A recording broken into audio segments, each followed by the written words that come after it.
오늘 하나님께서 우리에게 주시는 말씀은 사사기 8장, 9장 그리고 10장 1절에서 5절까지 말씀인데, 그 중에서 사사기 8장 22절에서 28절까지의 말씀을 저 여러분이 교독해서 읽도록 하겠습니다.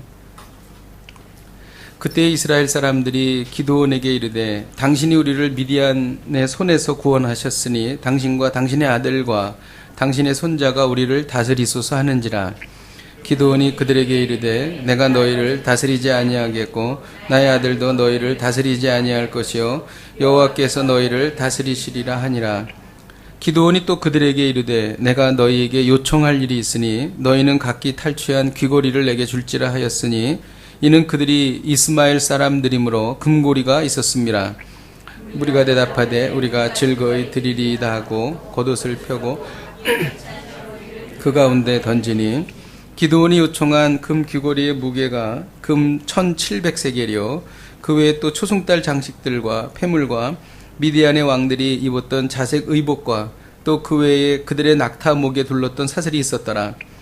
기드온이 그 금으로 에봇 하나를 만들어 자기의 성읍 오브라에 두었더니 온 이스라엘이 그것을 음란하게 하므로 그것이 기드온과 그의 집의 올무가 되니라. 다 함께 미드안이 기드온 자손 앞에 복종하여 다시는 그 머리를 들지 못했으므로 기드온이 사는 40년 동안 그 땅이 평온하였더라. 아멘. 중국 역사상 가장 태평스러운 시대는 요순 시대라고 합니다. 당시 중국은 부족국가 시대였어요. 요 임금이 나라를 참 잘 다스렸습니다. 그래서 태평하게 다스렸고 70년 동안이나 다스렸습니다. 요 임금이 이제 자기가 나이가 들자 이제 다음 임금을 세워야 되는데 누구를 세울까 하다가 순을 생각했습니다. 순이 임금이 되면 좋겠다, 그렇게 생각을 했는데, 주변에 있는 모든 그 다른 신하들도 순이 임금이 되었으면 좋겠다, 이렇게 다 천거를 한 겁니다. 그런데 이 순에게는 그 아주 바보 같은 아버지가 있었어요. 순의 어머니가 일찍 돌아갔기 때문에 계모를 드렸는데, 계모에게 낳은 아들이 있었어요. 근데 그 아들이 굉장히 오만하고 방자했습니다. 이름이 상이라는 아들이었는데, 그런데 이 상이라는 아들을 이 순의 아버지가 아주 총애하는 것입니다. 그러던 과정에 요 임금이 이 순을 너무 잘 봐가지고 자기의 딸 둘을 순에게 시집 보냅니다. 그 순에게 갑자기 그 공주 2명이 자기 아내가 된 겁니다. 그래서 그 이름이 아황과 여영이라는 그러한 공주예요. 그래서 이제 같이 살게 되었죠. 그 딸을 시집 보내니까 요 임금 입장에서는 순에게 잘 살 수 있도록 해야 되기 때문에 식량 창고도 지어주고 많은 말과 또 소와 이런 가축들을 줬습니다. 근데 이 계모가 그 재산이 탐이 난 거예요. 그래서 순을 죽이면 그 재산이 우리 것이 되겠다고 생각을 한 거예요. 그래서 어느 날 순이 지붕에서 일을 하고 있을 때에 밑에서 불을 질렀어요. 그런데 마침 그때에 순이 그 삿갓 2개를 들고 있었는데, 그 삿갓 2개를 양손에 들고 뛰어내려가지고 낙하산처럼 이렇게 살아난 겁니다. 그래서 이제 또 어느 날은 그 우물을 파고 있었어요. 그래가지고 순이 내려가서 우물을 파고 있었는데, 계모와 동생이 와가지고 기회는 이때다 그래가지고 막 돌을 막 부은 거예요. 그런데 이 순이 땅을 파가지고 굴을 만들어가지고 살아났어요. 그럼에도 불구하고 순은 그 계모랑 동생을 미워하지 않았어요. 그래서 부모님을 극진하게 공경하고 공양하고, 그리고 동생을 사랑해 줬다는 것이죠. 그래서 결국 이제 순이 임금이 됩니다. 임금이 되는데, 경천 애천 사상이라는 그 사상이 있는데, 경천 순천 사상이죠. 경천 순천 사상이라는 사상이 이 순이 이제 폈던 사상인데, 이것이 나중에 이제 중화 사상으로 이제 발전하게 됩니다. 그래가지고 이들이 그 부모, 자, 형제라고 하는 그 오전을 세우고 오교를 시행하게 합니다. 오교는 뭐냐면, 아버지는 의롭고 어머니는 자애로우며 자식은 효도하고, 그리고 형은 우애를 다하고, 그 다음에 동생은 공경한다. 이것이 바로 오교예요. 그래서 이것을 이제 잘 해가지고 나라가 태평 성대를 이루게 되었다라고 하는 것입니다. 이런 것을 보면서 중국의 역사가 그렇게 긴데 지금 이 긴 역사 중에서도 요순 시대가 정말 태평 시대였다라고 사람들이 말하는 것을 보면 가장 중요한 것은 누가 임금이 되느냐라고 하는 것이죠. 그래서 좋은 임금이었기 때문에 좋은 시대를 이루었다는 것이죠. 그래서 이 이야기를 제가 준비하면서 우리 대한민국에도 참 좋은 대통령이 오늘 하나님께서 주셨으면 좋겠다, 그런 생각을 하게 되었습니다.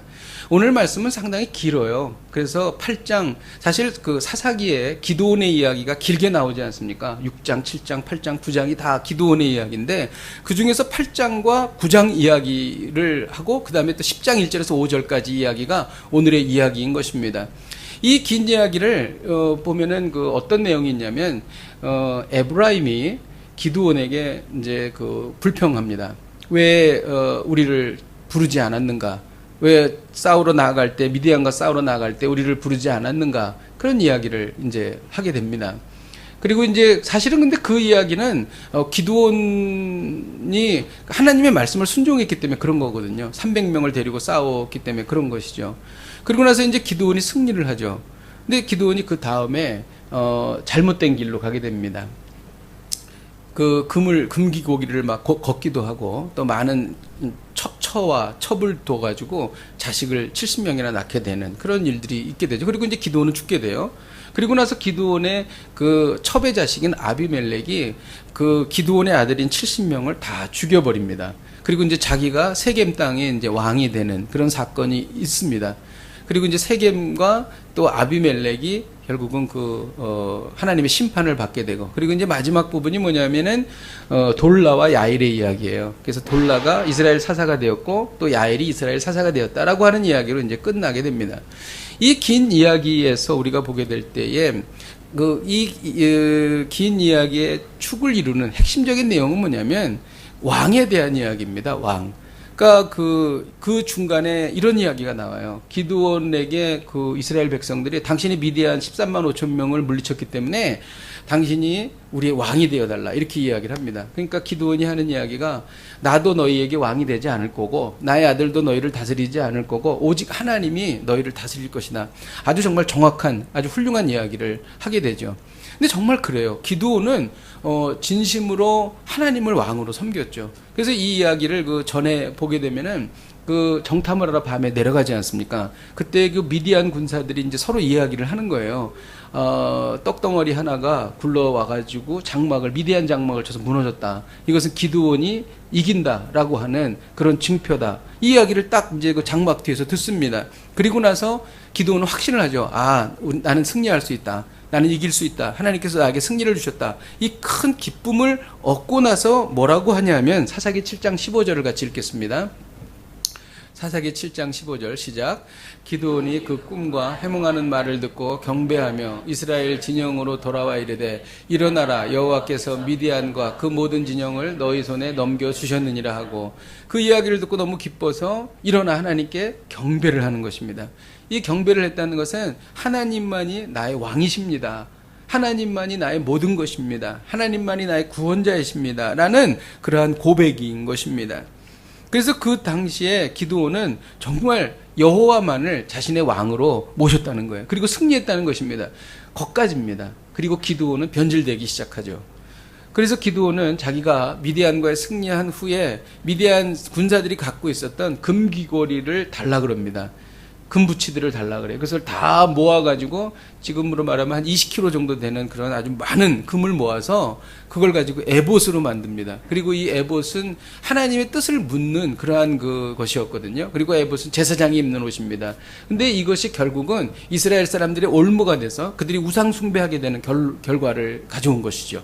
그리고 또 하나는 많은 아내를 두어서 아들을 낳은 것이죠. 그러니까 사실 이런 걸 보게 되면은 자기는 말로 여호와만이 우리의 왕이시다라고 말했지만 실질적으로 왕 행세를 한 거예요. 내가 왕이니까 너희들 금부치를 가져와. 내가 왕이니까 나는 많은 아내를 둘 수 있어. 실제로 행동은 그렇게 했다는 것이죠. 이 일로 인해서 기드온의 나중에 자식들이 한 바위에서 아비멜렉에서 70명의 자식이 한꺼번에 죽는 그러한 일을 당하고 이스라엘이 우상 숭배에 빠지게 되는 그러한 일을 당하게 되었다는 것입니다.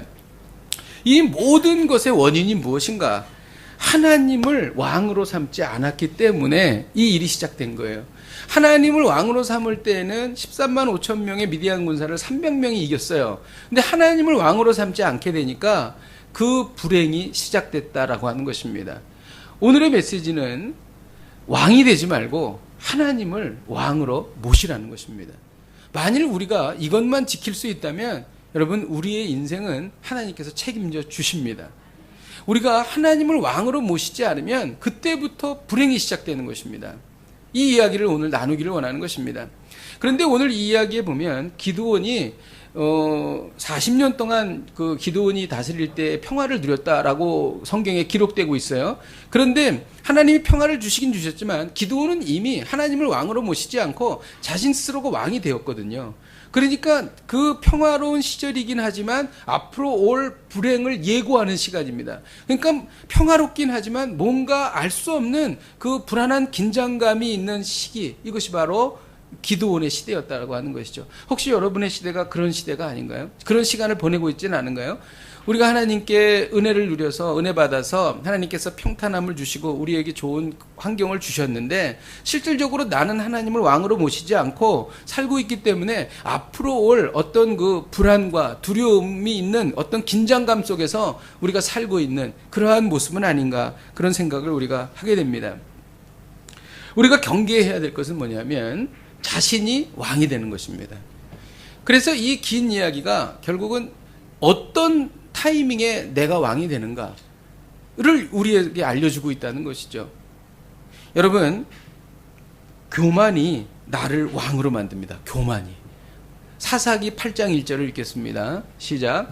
에브라임 사람들이 기드온에게 이르되 내가 미디안과 싸우러 갈 때에 우리를 부르지 아니하였으니 우리를 이같이 대접하면 어찌 됨이냐 하고 그와 크게 다투는지라. 에브라임은 이스라엘 족속 중에서 가장 숫도 많고 힘도 센 지파가 에브라임 지파예요. 그런데 기드온이 13만 5천 명이랑 싸워서 이겼을 때 왜 우리를 부르지 않았냐? 여기에는 좀 참 웃긴 얘기가 있어요. 왜 웃긴 좀 그 논리가 있어요. 왜냐하면 300명 갖고 하나님 싸우라 그러셨는데 그러면 하나님 명령 어기고 너희 에브라임과 같이 싸우는 게 그게 하라는 말이냐, 이런 그 말도 안 되는 이야기가 여기에 들어있고, 또 하나 뭐냐면 300명 중에서 그때 그 무릎을 꿇지 않고 물을 마셨던 300명 중에서 분명히 거기도 에브라임 지파가 있었을 거라고요. 그럼에도 불구하고 에브라임을 부르지 않았다라고 억지를 부리는 거는 말이 안 된다라고 하는 것이죠. 근데 이러한 것이 다 어디서부터 비롯됐냐면은 왜 그 사람들 중에 그런 분들이 있죠. 어느 모임이든지 가든지 그 모임에서 주도권을 잡아야만 직성이 풀리는 사람들 있죠. 이 에브라임 지파가 그런 지파였어요. 그래가지고 기드온이 점점 이렇게 유명세를 타고 사람들이 기드온을 따르니까 그게 이제 속이 상한 거죠. 그래서 자기들이 이제 우위를 차지해야 되기 때문에 자기들이 힘이 더 세다고 생각하니까 기드온에게 와서 그런 이야기를 막 하는 것입니다. 이건 뭐냐면 교만한 거예요. 교만한 거. 그들이 교만했기 때문에 이렇게 말했다는 것이죠. 교만은 자신을 왕이 되게 만듭니다. 근데 기드온도 이런 실수를 저지르죠. 미디안의 왕 두 사람, 세바와 살문나를 추적하고 있었죠. 근데 가다가 보니까 숫곳 사람들이 있었어요. 그래서 우리 그 300명의 군사들이 배가 고프니까 떡을 좀 준비해 달라 그랬더니 숫곳 사람들이 생각할 때 계산을 한 거예요.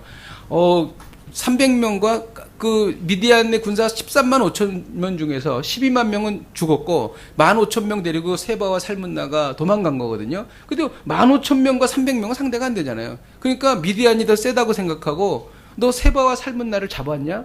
아니, 안 잡았다. 잡으러 가는 길이다. 그러니까 난 너에게 떡을 주지 않겠다.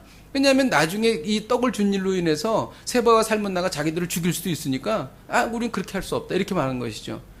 그래서 이제 그때 기드온은 이렇게 말합니다. 들가시와 찔레로 내가 너희를 징벌하리라. 그리고 이제 그 다음에 또 지나가면서 또 분우엘 사람들에게 이야기를 하죠. 근데 분우엘 사람도 역시 그렇게 말합니다. 나중에 이제 그 세바와 살문나를 징벌해서 돌아오면서 이들을 아주 징벌을 하죠. 그래서 들가시와 찔레로 그 숫곳 사람들을 죽이고 또 분우엘 사람들도 그렇게 망대를 허물러서 죽이게 됩니다. 이것은 근데 사실 다 이스라엘 사람들이었거든요. 기드온이 그렇게 해서는 안 됐습니다. 기드온은 자기 나중에 막내 아들 요담이 혼자 그 아비멜렉이 죽일 때 도망가가지고 이제 막 그 거기에 대해서 이야기라고 하는데 그 모든 심판을 하나님께 맡기고 요담은 사라져 버리거든요. 사실 기드온도 그랬어야 돼요. 이 모든 일에 대해서 하나님께서 아심에 하나님께서 심판해 주시옵소서 이렇게 말을 했었어야 된다는 것이죠. 근데 기드온이 그렇게 함부로 막 자기 동족을 징벌한 겁니다. 그건 뭐예요? 교만한 겁니다. 교만이 결국 자기가 왕이 되게 한 것이죠. 자, 이 교만에 대해서 우리 좀 이야기를 하죠. 교만하면 어떻게 됩니까? 성경 하나님을 왕으로 인정하지 않습니다. 그리고 하나님께 도움을 청하지도 않죠. 제가 이 여기에 딱 맞는 성경 구절을 찾았어요. 호세아 7장 10절을 같이 한번 읽도록 하겠습니다. 시작. 이스라엘의 교만은 그 얼굴에 드러났나니 그들이 이 모든 일을 당하여도 그들이 하나님의 여호와께로 돌아오지 아니하며 구하지 아니하도다. 이 교만한 사람은요, 여기 보면 이스라엘의 교만은 그 얼굴에 드러났다. 이 얼굴의 표정을 보면요, 저 사람이 교만한지 알 수 있어요. 이렇게 좀 그 사회적으로 아주 성공하거나 아니면 이렇게 높은 정치인들, 높은 자리에 있는 정치인들을 보게 되면 이렇게 눈빛에 교만함이 있습니다. 그 교만함을 이렇게 느낄 수가 있어요. 섬찟합니다. 저도 그 회사 다닐 때 그 회사의 주인, 말하자면 오너죠. 그런 분들이랑 같이 일을 한 적이 있는데 진짜 그런 걸 많이 느껴요. 아주 뭐랄까. 하여간 누가 봐도 다 알아요. 그 교만함을. 그 눈에 비치는 교만함이. 근데요, 우리가 힘들고 어렵게 하나님께 간절히 기도하며 나아갈 때, 우리의 마음이 낮아질 때는 그렇지 않은데, 뭔가 좀 잘 되고, 그리고 자기 자신에 대해서 좀 자신감을 가질 때에 보면은요, 눈빛에 교만함이 나타납니다. 그 얼굴에 교만함이 나타난다는 것이죠. 그리고 내가 교만한가 교만하지 않은가를 어떻게 알 수 있냐면은, 호세아 7장 10절에 있는 것처럼 그 모든 일을 당하여도 여호와께 구하지 않는다는 것이죠. 하나님께 기도하지 않는다는 것입니다.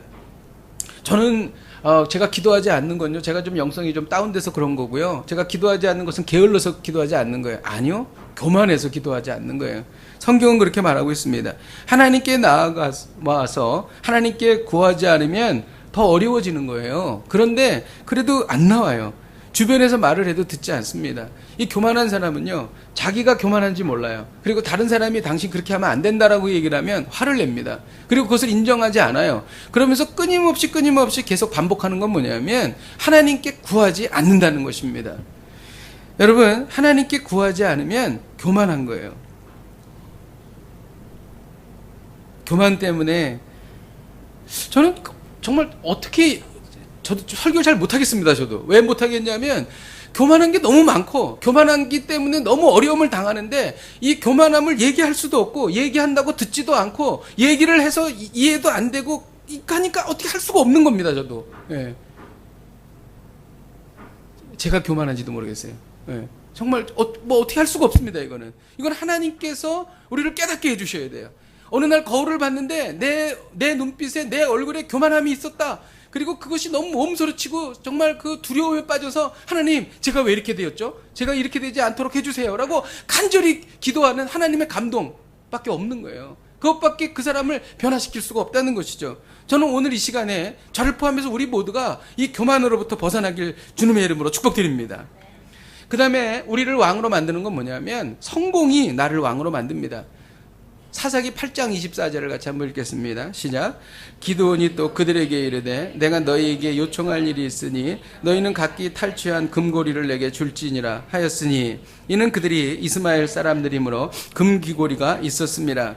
기드온은 성공했습니다. 승리한 사람이에요. 그래서 백성들에게 금귀고기를 달라고 요구한 것이죠. 자신이 전쟁에서 이겼으니 나는 당연히 보상을 받아야 한다. 나는 성공한 리더가 아니냐. 자신이 왕의 행세를 하고 있는 것입니다. 그래서 그 금귀고리로 에봇을 만든 것입니다.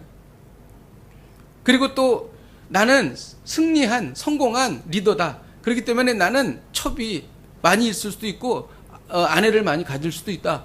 그래서 아들을 70명 낳았어요. 아들이 70명이니 딸은 또 얼마나 많았겠어요.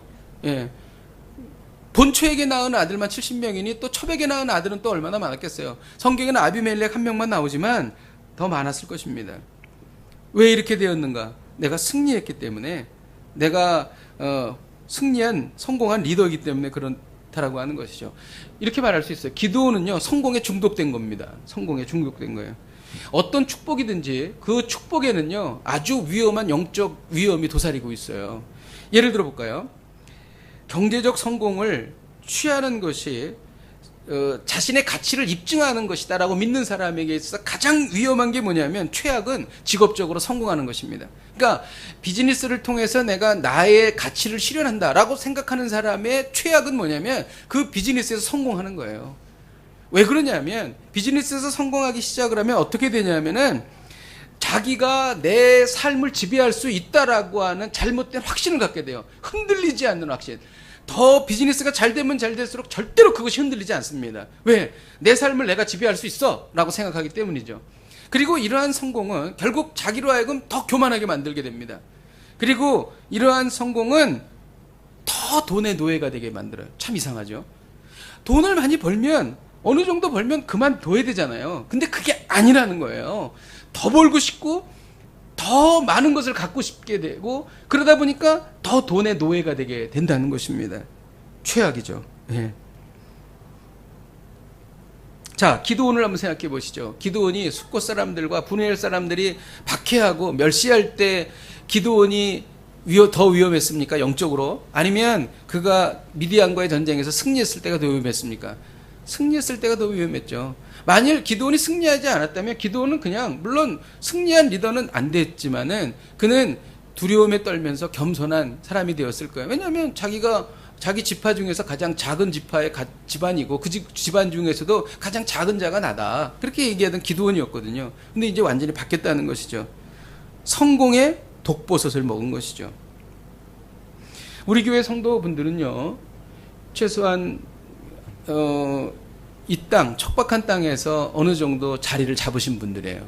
저도 여기에 온 지 이제 11년 됐고요. 보통 보면은 5년, 10년, 또 10년 이상 이곳에서 열심히 땀 흘리고 일하시고 또 여러 가지 어려움을 겪으면서 자리를 잡으신 분들입니다. 우리 교회 성도분들은 대부분 그래요. 저는 정말 그래서 개인적으로 여러분들을 진심으로 존경합니다. 어떻게 이렇게 할 수 있었을까? 그런데 어느 정도 이룬 이러한 성과가 혹시 여러분들을 스스로 왕이 되게 하지 않았습니까? 왕이 된 사람의 특징은 기도하지 않는다는 거예요. 왕이 된 사람의 특징은 할 말 다 한다는 것입니다. 왕은 할 말 다 해요. 내가 저 사람이 무슨 좀 기분이 나쁠까? 그런 걸 고려하고 말을 자제하고 그러지 않아요. 왕은 그냥 권위로 다 말합니다. 그래서 내가 하고 싶은 말을 다 한다. 웬만큼 한다. 그러면 다 한다. 그러면 다 왕이 된 거고, 웬만큼 한다. 그러면 웬만큼 왕이 된 거예요. 이게 바로 왕이 된 사람들의 특징인 것입니다. 무슨 일이든지 경험과 직관으로 일단 해요. 그리고 하나님께 묻지 않습니다. 여러분이 기도하고 있지 않다면 여러분은 이미 왕이 된 것입니다. 그리고 누리는 평안은 불안과 긴장감이 감도는 평안이에요. 두고 보세요. 정말 그렇습니다. 하나님 정말 사랑하신다면 그렇게 하신다는 것이죠. 무엇이 또 우리를 왕으로 만듭니까? 탐욕이 우리를 왕으로 만듭니다. 사사기 9장 6절을 같이 한번 읽겠습니다. 시작. 세겜의 모든 사람과 밀로 모든 족속이 모여서 세겜에 있는 상수리 나무 기둥 곁에서 아비멜렉을 왕으로 삼으니라. 아비멜렉은 기드온의 첩의 자식이었어요. 아비멜렉의 친모는 누구냐면 세겜 사람이었어요. 이스라엘 사람이 아닙니다.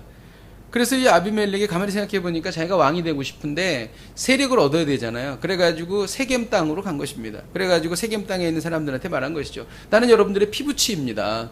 지금 있는 기드온의 70명의 아들이 여러분을 다스리는 것이 좋겠습니까? 아니면 내가 여러분과 같은 혈통인 내가 다스리는 게 좋겠습니까? 당연히 후자겠죠. 그래가지고 돈을 줬어요.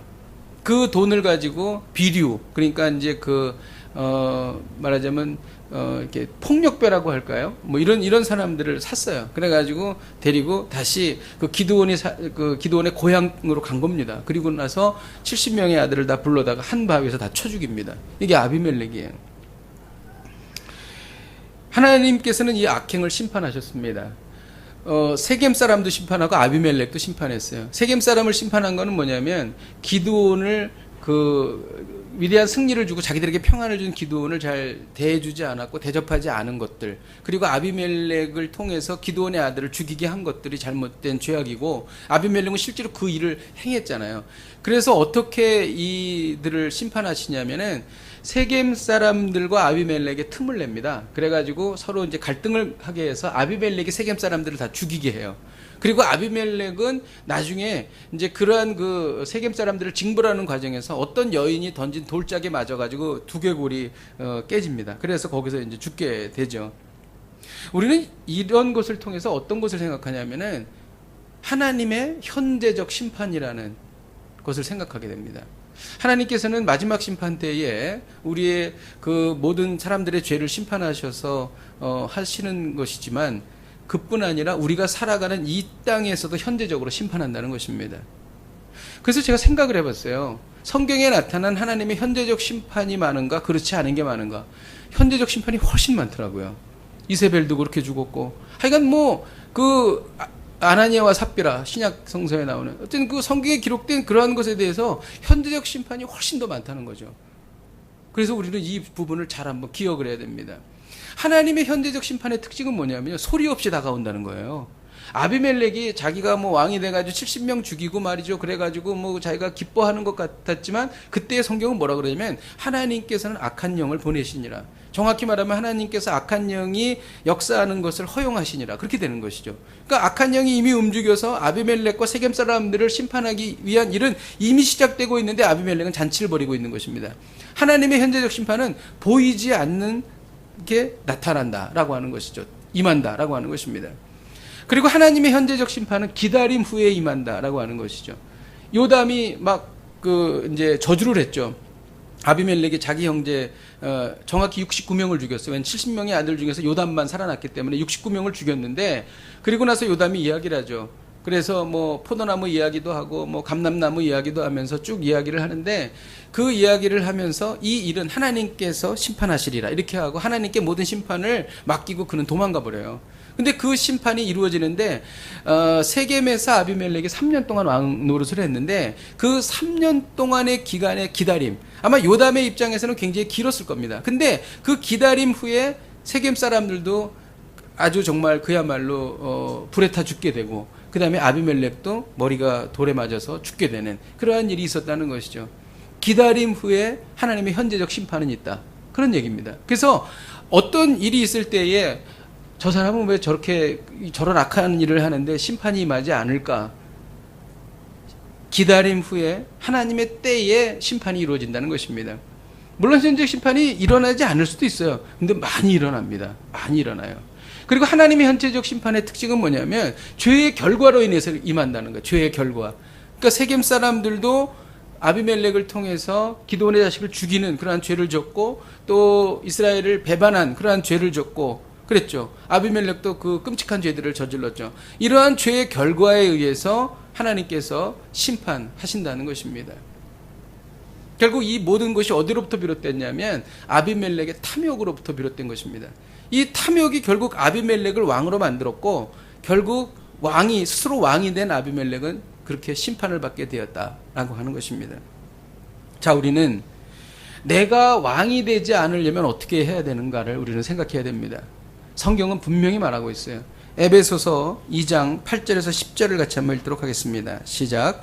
너희는 그 은혜에 인하여 믿음으로 말미암아 구원을 받았으니 이것은 너희에게 난 것이 아니요 하나님의 선물이라. 행위에서 난 것이 아니니 이는 누구든지 자랑하지 못하게 함이라. 우리는 그가 만드신 바라 그리스도 예수 안에서 선한 일을 위하여 지으심을 받은 자니 이 일은 하나님이 전에 예비하사 우리로 그 가운데서 행하게 하려 하심이라.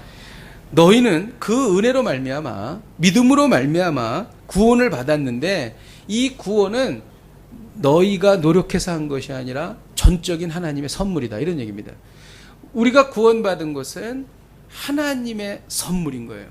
우리가 한 것이 없어요. 여러분, 우리는 스스로 선해질 수 없어요. 우리는 스스로 거룩해질 수 없습니다. 여러분, 우리의 마음속 깊은 곳에는 아주 더러운 것들이 너무 많아요. 그래서 막대기로 휘저으면 그 더러운 것이 올라오게 돼 있습니다. 그런 때 있어요. 저분 안 그런 분인 줄 알았는데 저렇게 정말 너무 놀랬다. 저렇게 행동할 수가 있지? 깜짝 놀라는 경우가 있어요.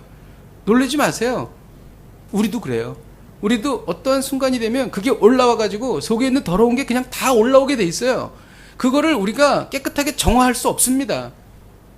그런데 하나님께서 우리를 건져주신 것입니다. 하나님께서 우리를 거룩하다 칭해주신 것입니다. 그것은 예수 그리스도의 십자가 보혈의 공로 때문에 그런 것입니다. 여러분, 이 복음에 대해서 우리가 생각한다면 내 공로가 전혀 없거든요. 이 복음에 대해서 정말 느끼는 사람들은, 아는 사람들은 그 눈이 촉촉히 젖어 있어요. 찬양을 할 때 아무 공로 없이 얻은 이 구원에 대해서 찬양하면 눈물이 나게 돼 있고 가슴이 뜨거워질 수밖에 없어요. 내가 한 게 전혀 없거든요. 그냥 하나님이 해주신 거거든요. 정말 자다가 눈을 떠보니까 상황이 다 바뀌어버린 거예요. 예수 그리스도의 십자가의 구원의 은혜가 우리에게 임한 것입니다. 여러분, 우리가 한 게 없어요. 이걸 안다면 우리가 그렇게 될 수 없다는 것이죠. 내가 왕이 될 수 없다는 것이죠. 구원은 그래요. 우리가 살아간 과거를 한번 생각해 보시죠. 여러분, 우리가 살면서 기가 막히는 웅덩이가 얼마나 많았어요. 정말 이건 천우신조다. 하나님이 도우시지 않았으면 정말 우리 큰일 날 뻔했다. 난 여기에 있을 수 없다. 여러분, 그런 일을 한번 생각해 보십시오. 아마 정말 이런 일들이 있습니다. 저도 있고 여러분들도 있고 있습니다. 그런데 지금 생각해 보니까 이거는 그냥 우연이 된 게 아니라 이건 하나님이 행하신 것이다 라는 걸 너무나 뼈저리게 알거든요. 그리고 그것에 대해 잘 모르더라도 그런 일이 딱 생기면은 이건 정말 하나님이 하신 일이야 하면서 마음이 무너지면서 정말 그 뜨겁게 하나님 앞에 눈물로 감사하면은 어떤 생각이 나냐 하면은 과거에 있었던 이 일도 맞아. 그것도 하나님 행하셨어. 그리고 저 일도 하나님 행하셨어. 그리고 이것도 하나님 행하셨어. 이것도 하나님 행하셨어. 하나님이 나에게 이러지 않으셨으면 나는 정말 여기 올 수가 없었고 이렇게 살아있을 수도 없었어. 우리 그렇게 생각하잖아요. 그러면 내가 왕이 될 수 없다는 거예요. 그러면 하나님이 왕이신 것을 아시죠? 아까 찬양했잖아요. 내가 정말 진심으로 바라는 것은 주님의 기쁨이 되는 것입니다. 내가 무엇을 더 얻는 것도 아니고 내가 더 유명해지는 것도 아니고 내가 오직 주님의 기쁨이 되는 것입니다. 이런 사람은요, 성공해도 교만하지 않습니다. 성공은 하나님의 선물이기 때문이죠. 이런 사람은요, 형통해도 교만하지 않아요. 형통은 하나님의 선물이기 때문인 것입니다. 그래서 우리 눈이 촉촉히 젖어 있어야 돼요. 우리의 가슴에 뜨거운 눈물이 있어야 돼요. 감사의 눈물이 있어야 되는 것입니다. 말씀을 준비하면서 깨달은 것이 있습니다. 마지막 부분인 사사기 10장 1절에서 5절에는 돌라와 야일의 이야기가 나옵니다. 아마 돌라와 야일이라는 사사를 처음 들어보신 분도 있을 것입니다. 그만큼 유명하지 않은 사람들이에요. 돌라의 이야기는 딱 2절 기록되어 있습니다. 야일의 이야기는 딱 3절 기록되어 있습니다. 굉장히 짧아요. 그리고 이 시대에는요, 특이한 사건이 없었어요. 그래서 이 두 사사에 대해서 이렇게 짧게 기록이 되어 있습니다. 그런데 이들이 아무 일을 안 한 게 아닙니다. 돌라는 이스라엘을 구원하니라 이렇게 되어 있어요. 야일은 이스라엘의 사사가 되니라. 여러분, 이 당시 상황으로 봐서 가장 중요한 일은 뭐냐면 이스라엘을 구원하는 거예요. 근데 그 일을 돌라가 한 겁니다. 그리고 가장 중요한 일은 그 일을 위해서 이스라엘의 사사가 되는 것입니다. 야일이 이스라엘의 사사가 된 것입니다. 그들은 많이 기록되지 않았지만 정말 중요한 일을 했는데 특징이 있어요. 묵묵히 말 없이 이름 없이 했다는 것입니다. 이게 돌라와 야일의 특징이에요. 두 사사는요, 말년도 평범해요. 얼마나 똑같은지 몰라요. 이 야일에 대해서도 돌라에 대해서도 장사되었더라, 그냥 그리고 끝입니다. 그리고 성경은 더 이상 말하지 않아요. 평범하게 말년을 잘 마무리한 것입니다. 사람들은 뭐 유명한 사람, 또 이렇게 드러난 사람, 뭐 이런 사람들을 많이에게 박수를 보내죠. 여러분, 평범하게 말년을 잘 마무리하면 그 사람의 삶은 아름다운 거예요. 역할을 다하고 조용히 역사의 무대에서 이렇게 사라지는 것이 아름다운 것입니다. 제가 그래서 한번 이 말씀을 보면서 제가 한번 비교해 봤습니다. 기드온은 대단한 용사죠. 정말 이만한 승리가 어디 있겠어요. 하지만 기드온은 나중에 무너졌습니다. 그는 축제, 재물을 모았고 첩들을 많이 얻었습니다. 아내를 많이 얻었어요. 그래서 결국 기드온의 그 말년은 정말 눈살을 찌푸리게 합니다. 삼손? 대단한 사사죠. 그가 많은 일을 했죠. 블레셋으로부터 이스라엘을 구했죠. 그런데 삼손은 탐욕과 음란으로 점철된 인생이에요. 그래서 끝에 삼손의 이야기를 읽어보면 눈살을 찌푸리게 합니다. 사람들은 기드온이나 삼손을 잘 알죠. 돌라와 야일은 잘 모릅니다. 그런데 돌라와 야일이 훨씬 더 성숙한 사람들입니다. 그래서 우리는 깨닫게 됩니다. 유명한 것과 훌륭한 것은 반드시 일치하지 않습니다. 저는 이것을 히브리서 11장에서 보았어요. 히브리서 11장은 믿음장입니다. 히브리서 11장 33절에 보면 그들은 믿음으로 나라를 구했다 이렇게 되어 있습니다. 근데 그들이 누구예요? 이름이 없어요. 그냥 불특정 어떤 사람을 이야기한 거예요. 그들은 이렇게 되어 있어요. 이름 없는 사람들이 믿음으로 나라를 이겼다. 그 다음에 히브리서 11장 35절에 보면 어떤 이들은 조롱과 채찍뿐만이 아니라 결박과 감옥에 갇히기도 하였다. 근데 이 어떤 이들이에요? 이름이 안 나옵니다. 히브리서 11장에는 이런 수많은 분들의 이야기가 나오고 있습니다. 그래서 여기서 하나님이 보시는 관점은 세상 사람들이 보는 관점이랑 다르구나. 세상 사람들이 보는 관점처럼 뭐 그렇게 알려져야만 좋은 것이 아니구나. 아니, 하나님께서는 알려지지 않은 이 평범한 사람들, 그리고 자기의 그 일을 묵묵히 감당했던 사람들을 더 기뻐하시는 것입니다. 주님은 이렇게 말씀하셨죠. 구제할 때에 왼손이 하는 일을 오른손이 모르게 하라. 왜냐하면 구제한 것이 알려지면 이미 그 상급을 받았기 때문이에요. 여러분, 우리가 사람들에게 좀 칭찬받고 그런 것을 상급을 미리 받아서 나중에 상급이 없는 게 낫습니까? 아니면은 남들이 모르고 그냥 나중에 주님만 아셔서 주님께서 우리에게 주시는 상급이 더 좋습니까? 당연히 후자겠죠. 그걸 아시는 분들은 그렇게 하겠죠. 여러분, 위대한 것도 좋습니다. 그러나 알아주지 않아도 괜찮습니다. 우리는 돌라와 야일을 통해서 아주 중요한 사실을 깨닫는데 바로 이겁니다.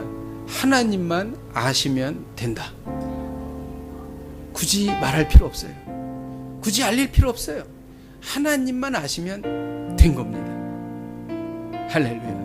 오늘 하나님은 우리에게 말씀하십니다. 왕이 되지 말고 하나님을 왕으로 모시라. 왕이 되지 말고 하나님을 왕으로 모시라. 이를 위해 교만으로 인해 내가 왕이 되지 맙시다. 성공으로 인해 내가 왕이 되지 맙시다. 탐욕으로 인해 내가 왕이 되지 맙시다. 우리 함께 찬양하고 기도하십시다. 왕이신 나의 하나님, 우리 같이 찬양하십시다.